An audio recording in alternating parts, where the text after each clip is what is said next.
professor Fábio.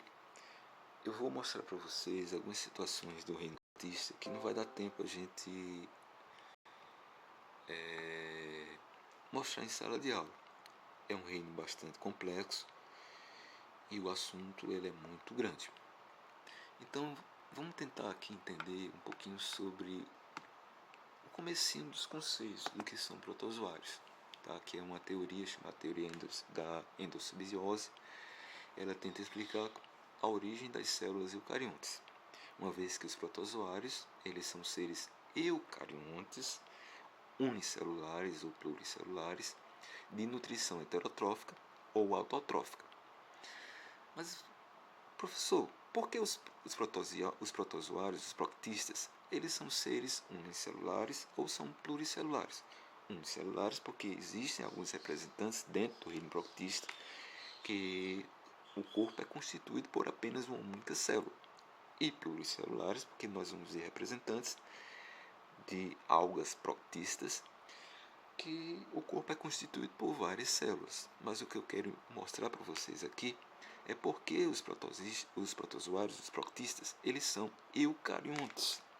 E o que são seres eucariontes? Vamos ter aqui na situação número 1,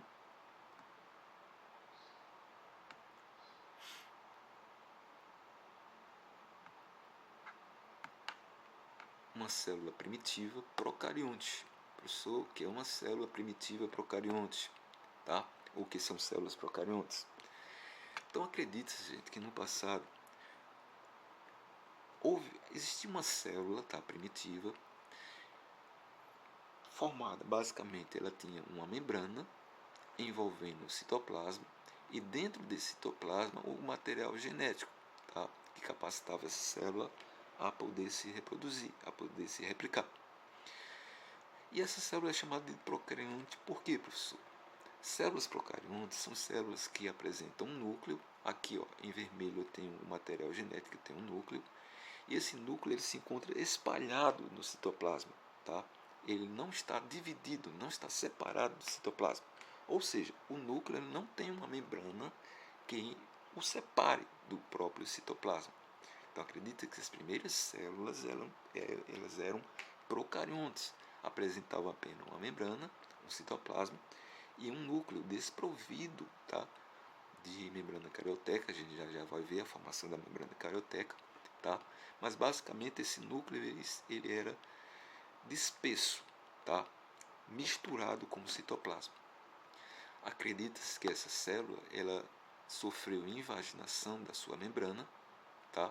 E parte dessas membranas que adentravam para dentro do citoplasma passaram a envolver o material genético, surgindo assim as primeiras células portadoras de membrana carioteca, envolvendo o núcleo, separando o núcleo do citoplasma.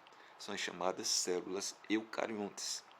Ah, professor, então todos os seres eucariontes apresentam um núcleo e ao redor desse núcleo existe uma membrana chamada de carioteca e essa membrana carioteca, ela, de certa forma, ela separa o material genético do núcleo do citoplasma.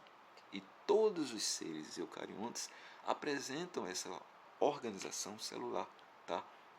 Ou seja, apresentam um núcleo contendo membrana carioteca. Então, quando a gente fala que os protozoários eles são unicelulares ou pluricelulares, ou principalmente quando a gente fala que os protozoários, os proctistas, eles são eucariontes, é porque todos os protozoários, sem exceção, eles já apresentam uma membrana carioteca envolvendo o núcleo de suas células. Mas, professor, o senhor falou em sala de aula, ou vai falar, que os protozoários eles são representados por seres, alguns deles que são heterotróficos, ou seja, não conseguem fabricar o próprio alimento, e alguns proctistas eles já são capazes de fabricar o próprio alimento, fazem fotossíntese. Por quê? Isso também tem uma explicação, tá, na teoria endossimbiótica. No passado, tá, essa célula já eucarionte, ela englobou uma bactéria muito parecida com uma mitocôndria. Lá no primeiro ano, quando vocês estudaram a estrutura das células, tá, animais ou das células vegetais, tá? Vocês viram que dentro do citoplasma a presença de uma organela chamada de mitocôndria. E a principal função da mitocôndria seria de fornecer energia, tá, para as células. É a organela da respiração intracelular. É lá, tá, é dentro dessa organela chamada de mitocôndria que acontece a reação da respiração. A mitocôndria basicamente vai absorver a molécula da glicose e vai queimar a molécula da glicose, utilizando para isso o oxigênio que nós respiramos, e da queima da molécula da glicose vai haver a liberação da energia. Tá? Então, a partir do momento que essa célula eucariótica envolveu, tá, bactérias que eram muito parecidas com mitocôndrias, essa célula passou a ter um aproveitamento energético muito maior. Tá? Ela passou a respirar e também passou a produzir maior quantidade de energia para poder se desenvolver. Aqui na fotografia número 3, na célula número 3, eu já tenho uma célula um pouco mais evoluída, já eucariótica, já com a sua mitocôndria, já com capacidade de fornecer energia, e a partir dessa célula eucariótica e com mitocôndria, ela foi evoluindo para dar origem a alguns grupos de protistas heterotróficos, alguns grupos de fungos e os famosos animais, que já são seres bem mais evoluídos, já são pluricelulares e etc. Também no passado, tá? Essa mesma célula eucariótica já provida de mitocôndria, ela englobou, tá, uma cianobactéria, uma bactériazinha que já tinha capacidade de fabricar o próprio alimento. Ao englobar essa bactéria primitiva, essa cianobactéria primitiva, essa cianobactéria passou a ajudar essa célula a produzir o próprio alimento, a fazer a fotossíntese. Tá? Isso porque essas bactérias primitivas, quando se associaram a essa célula também primitiva e eucarionte, tá?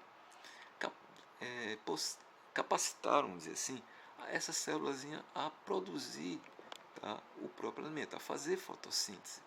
Tá? Então, a partir dessa célulazinha, já com capacidade de fabricar o próprio alimento, já com capacidade de fazer fotossíntese, foram dar origem aos vegetais, às plantas, e a um outro grupo de algas protistas, tá? Algas protistas, só que com capacidade de fazer fotossíntese. A gente vai ver as algas fotossintéticas unicelulares e as algas fotossintéticas pluricelulares. Tá? A gente diz que as algas protistas, elas são distintas das algas heterotróficas, dos protozoários, perdão, tá? Que, esse grupo aqui, só com a mitocôndria, foi dar origem aos protozoários heterotróficos. E esse grupo aqui, já com os cloroplastos, tá? Ou com as cianobactérias, que basicamente deram origem aos cloroplastos, foram dar origem aos vegetais e às algas fotossintetizantes. Eu vou parar por aqui, tá? E futuramente a gente vai falar um pouco mais sobre o reino protista.